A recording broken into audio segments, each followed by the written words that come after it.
The the other question that I had was when you were talking about the role initially of a land surveyor, professional surveyor, to either reduce risk or increase value through providing boundary surveys of property. Uh, where do you see, here it is 2010, it's almost gone. And where do you see, are there any other areas that you see land surveyors can apply their knowledge to help them generate revenue? Like, for example, right now there's not a lot of real estate transactions. What can surveyors do? Well, there's a growing industry in what's called the geospatial arena. It's like the GISs of the world. The technology that's driving GPS and global satellite navigation systems. There's a need for more accuracy in everything that's being located. Cell phones now have GPS chips in them, and the more satellites that are going up there with improved GPS satellites, the GLONASS system is being updated, and the European Galileo system is coming online, as well as China is looking at putting up a navigation system as well. These cell phone GPS chips and all the surveying equipment we use that uses GPS is going to have a wealth of data, and it's going to improve accuracies tremendously. The software is going to be improved, and so we're going to have positioning devices like our cell phones that are going to be far more accurate than the maps we have to associate that position with. And so there's a need for more accurate positioning of everything that we map now, from fire hydrants to center lines of roads to sidewalks, because people are going to have more accurate positioning in their hands than it is on what we're comparing it to. And so the surveying profession has this huge window of opportunity to help those who are building GIS-based data maps and the fundamentals for this positioning, help them improve the accuracies, because that's what we're really skilled at. We're skilled at the measurements that go into accurate positioning. And a lot of the people who are developing GIS need that expertise. And surveyors have an opportunity to fill that gap. I agree with you 100%. And as I talk to my peers in this profession all over the United States, all over the world, wherever I go, I hear a lot of people say, well, I can't communicate. I don't know where to go in the door. I don't know how to get in. I don't know what to do. And to that, what do you say? Well, you just got to hire the young kids coming out of college that do know all the answers to those questions. Like the graduates we try to produce. You know, we introduce them to all the technologies in the geospatial arena. GIS, satellite positioning, remote sensing, hydrographic surveying. We cover all that. And the software that's available now, they use that and they keep up to date. Their fundamentals are math, physics and computer science. So as the technology changes, they should be able to keep up with that. And most of the folks that you're talking about are the older surveyors that didn't have the opportunities of the education that's around today. And that's another concern I have with the profession, is that the profession is getting old. And more than half of the profession is looking at the end of their career rather than the start of their career.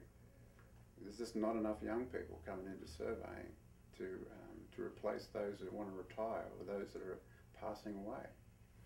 And that's a major concern that I have, that the profession needs to really look at themselves and say, well, you know, where is the next generation of surveyors going to come from? We need educated, bright young people to take over the profession. Where are they coming from? And where we have half the states in the United States do not require a 4-year degree to become a licensed surveyor, the profession is falling behind, because I know everywhere I go where there's a GIS conference, all those folks have 4-year degrees. They're up to date with the GIS technology. They could easily change tracks and take up the skills that surveyors need as well.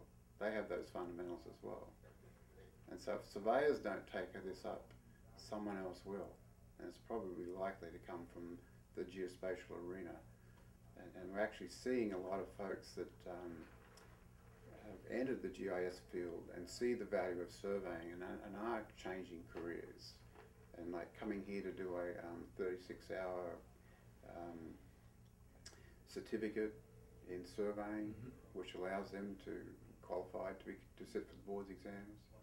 And so GIS folks are migrating into surveying, but still have to go through the board's licensing requirements. So there is some of that happening, but surveyors themselves should be embracing this new technology and embracing education. Yes, I agree with you. And a lot of times I hear people that are fighting CEUs requirements and all these kind of things, but to me, I really appreciate your answer, and I agree with it. I've experienced it. I've hired a lot of graduates, and I also know of people that were planning to retire, and they're not going to retire because of economic reasons and whatever.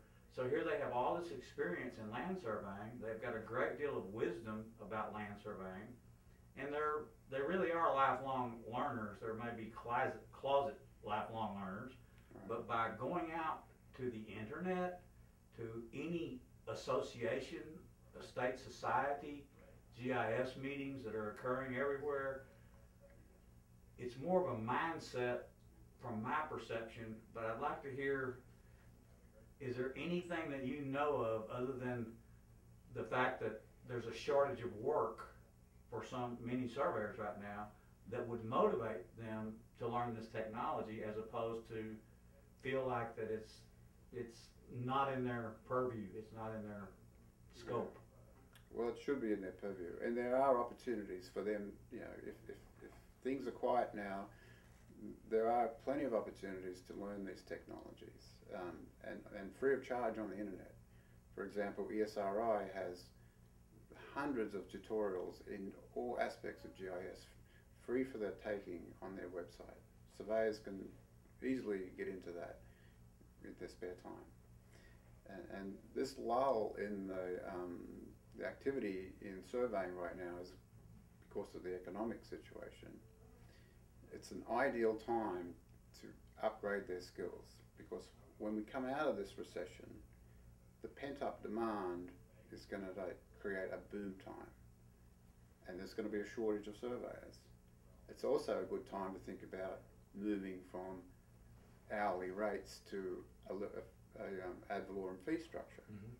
Excellent time, because there's going to be so much work when this recession sorts itself out, and the pent-up demand for development is going to take off, and there's just not going to be enough surveyors to keep up with the work. I've kept track of the numbers of surveys in Texas since I've been here now 20 years. 20 years ago there were 3,500 surveyors in Texas. Now there's 2,600. The numbers have actually gone down by 25% over 20 years. The population of Texas has actually increased by 50% over that 20 years. So we are doing more work, but we're not charging for it. We're doing more work with less people. We should be much better off financially and economically than we are, but we're not, because we're charging by the hour and not by the value of the work we do. It goes back to that. And the fundamentals of not having enough young people coming into the profession would be quickly remedied by the profession charging what they're worth, and salaries for workers and graduates rising accordingly. It would fix itself overnight if we just charged what we're worth. As a professor here for 20 years, or being involved in this university, yes, Texas A&M Corpus Christi, for 20 years, you've seen a lot of young people come through here, some of them like me, who have never had a surveyor in their family. They're first generation. Right. And many of them are second or third generation surveyors. What is it, a rough breakdown now of the students that are coming to your program that are brand new to surveying, as opposed to those that are it's a family tradition that's been handed down? The majority of our students are here mainly because of GIS technologies that they see. That's a big concern also of the profession, is that we have a very low profile with the general public. And the basic reason for that is that we don't serve them directly. We serve other professionals rather than the public directly. The public buys a house, the survey is requested by the real estate agent or the title insurance company or a lawyer, not by the public themselves. So we service other professionals, lawyers, title insurance companies, architects, engineers, land developers or public officials. They're our clients. So the public doesn't know we exist. Our program is called a Bachelor of Science in Geographic Information Science. It has the GIS label, although it's focused on surveying as well as GIS. The majority of our students come here to pursue the GIS technologies, but amazingly enough, 70% of our graduates go into surveying because they get the idea. There's a shortage of surveyors. There's a big opportunity here. I know the GIS technology as well as surveying. I'm going to go into surveying because I'm guaranteed a job. It's going to be there forever. There's a shortage of them. So that's what we're seeing.